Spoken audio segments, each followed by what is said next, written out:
আসসালামু আলাইকুম। আমরা আমাদের রিসোর্টে চলে আসি। এখন প্রায় ১৫টার মতো বাজে। আসলে আমাদের পৌঁছানোর কথা ছিল প্রায় ২টার দিকে, মানে দুপুর ২টার দিকে। বাট রাস্তায় এত পরিমাণে জ্যাম ছিল, আমি তো মনে করছিলাম, ভাবতেই পারছিলাম না যে এখানে পৌঁছাইতে পারবো কিনা। যাক, আল্লাহর কাছে লাখো কোটি শুকুর যে দেরি হলেও আসতে পারছি। এখন যেহেতু রাত হয়ে গেছে, আপনাদেরকে আজকে আর দেখাইতে পারবো না। যদি আল্লাহ বাঁচায় রাখে, ইনশাআল্লাহ আগামীকালকে আপনাদেরকে দেখাবো। আর এই বালিশিরা রিসোর্টের সাথে আমার অনেক একটা মায়ার মতো কাজ করে, কারণ অনেক দিনের ইচ্ছা ছিল আমি এই রিসোর্টে আসবো। যাক, আলহামদুলিল্লাহ আল্লাহ তাআলা আজকে আনছে। এটা কাছে আল্লাহর কাছে লাখো কোটি শুকুর। যাওয়ার পরে রিসেপশনে যাওয়ার পরে ওরা আমাদেরকে ওয়েলকাম ড্রিঙ্কস দিল। তো ওটা দেওয়ার পরে যাই হোক, আমাদের এর আগে থেকে সব কিছু ঠিকঠাক করা ছিল। আর আমি যেহেতু হুট করেই প্ল্যান করছি, খুব ভালো বেশি রুম পাইনি। এমনি ইচ্ছা ছিল যে পার্সোনাল যে সুইমিং পুল সহ এরকম একটা কটেজ এরকম নেওয়ার কথা ছিল আর কি, চিন্তাভাবনা। বাট ওটা নিতে পারিনি। তো যাই হোক, যে রুমটা পাইছি সেটাও আলহামদুলিল্লাহ একবারে খারাপ না। চলেন আপনাদেরকে দেখাই।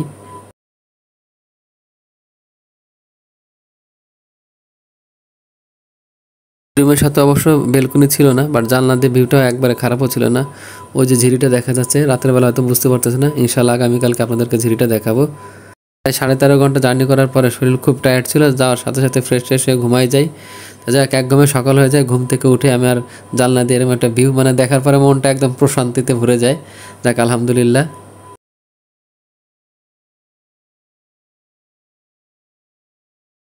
ঘড়িতে এখন 8:15 বাজে। তো ব্রেকফাস্টের সময় 7টা থেকে 7:30 থেকে শুরু হয়ে যায়।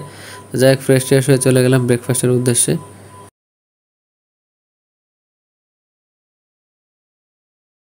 আমি ব্রেকফাস্টের ওখানে গিয়ে আগে দেখি যে ঝিরিটা কীভাবে দেখা যায়।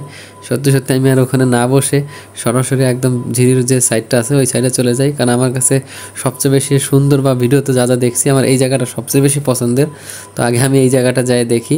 আসলে খুব আমার কাছে খুবই বেশি ভালো লাগছে এই জায়গা, এই মানে এই কর্নারটা বিশেষ করে, মানে ঝিরি এবং উপরে বসে নাস্তা খাওয়া বা চা খাওয়া যেটাই হোক না কেন।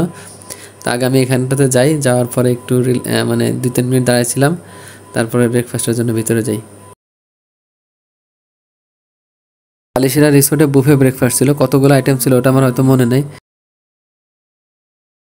খাওয়া শুরুর আগে প্রত্যেকটা আইটেম দেখে নিই যে আগে কোনটা খাওয়া যায়, এজন্য প্রথমে প্রত্যেকটা খাবার দেখে নিয়েছি।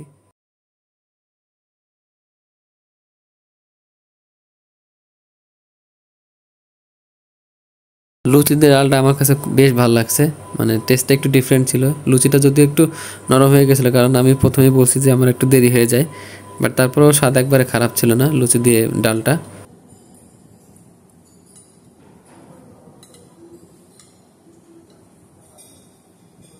লুচিটা খাওয়ার পর ইচ্ছা হলো যে একটু খিচুড়ি খাবো, কারণ প্রথমেই ভাবছিলাম যে খিচুড়িটা নিব, বাট লুচি দেখে লুচিটাই প্রথম নিয়েছিলাম। তারপরে নিলাম খিচুড়ি আর হলো মুরগির মাংস।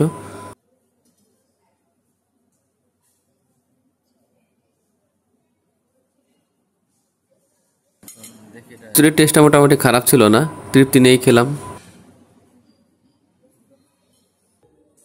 খিচুড়ি খাওয়ার পরে 1 কাপ কফি নিলাম। কফি কীভাবে বানালাম সেটাও আপনারা দেখে নেন।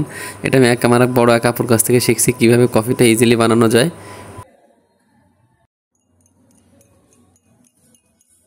কফি বানানো শেষ, এবার কফিটা নিয়ে চলে গেলাম সেই ঝিরির পাশে।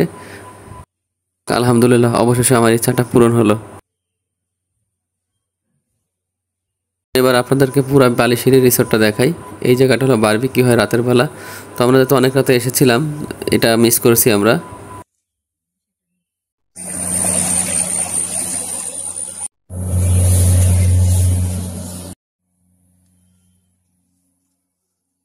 অনেক মানুষ একসাথে আসলে আর কি এই জায়গাটায় চা খেয়ে খুব মজা পাওয়া যেত হয়তো, যেহেতু আমরা মানুষ কম ছিলাম, যার কারণে এখানে আর চা খাওয়া হয়নি। হাঁটতে হাঁটতে হঠাৎ করে একটা পুকুর দেখলাম। তো পুকুরে যে পাশে যে দাঁড়ালাম, দেখলাম যে অনেক মাছ আছে এখানটাতে, সাথে শাপলা ফুলও আছে। তো কিন্তু আমি মানে ক্যামেরায় আসেনি মাছগুলা, কারণ আমরা যাওয়ার সাথে সাথে মাছগুলো দৌড় দেয়। এটা খুবই সুন্দর। সকালে ঘুম থেকে উঠে যদি দেখেন আপনার ঘরের সামনে এরকম শিউলি ফুল ফুটে আছে।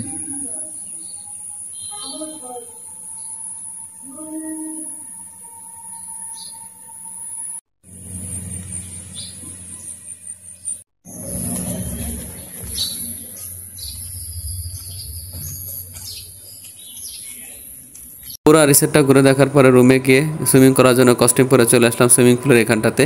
তো সুইমিং পুলের এই জায়গাটা সবচেয়ে বেশি আকর্ষণীয় জিনিস হলো এর পাশে সুন্দর একটা পাহাড় আছে। যেটা মনে হয় না যেটা দেশের ভিতরে বা দেশের বাইরেই মনে হয় এই ফিলটা পাওয়া যায় এখানটাতে।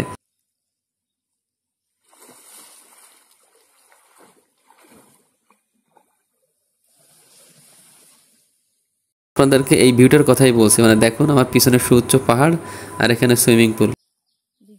পুল থেকে উঠে এখানেই গোসল করে নিলাম, কারণ ভেজা অবস্থায় রুমে যাওয়া যাবে না। গোসল শেষে আমরা রেডি হয়ে চলে গেলাম বাইরে। তো কি করলাম বাইরে গিয়ে সবকিছুই নেক্সট ভিডিওতে আসতেছে, অবশ্যই সাথে থাকবেন।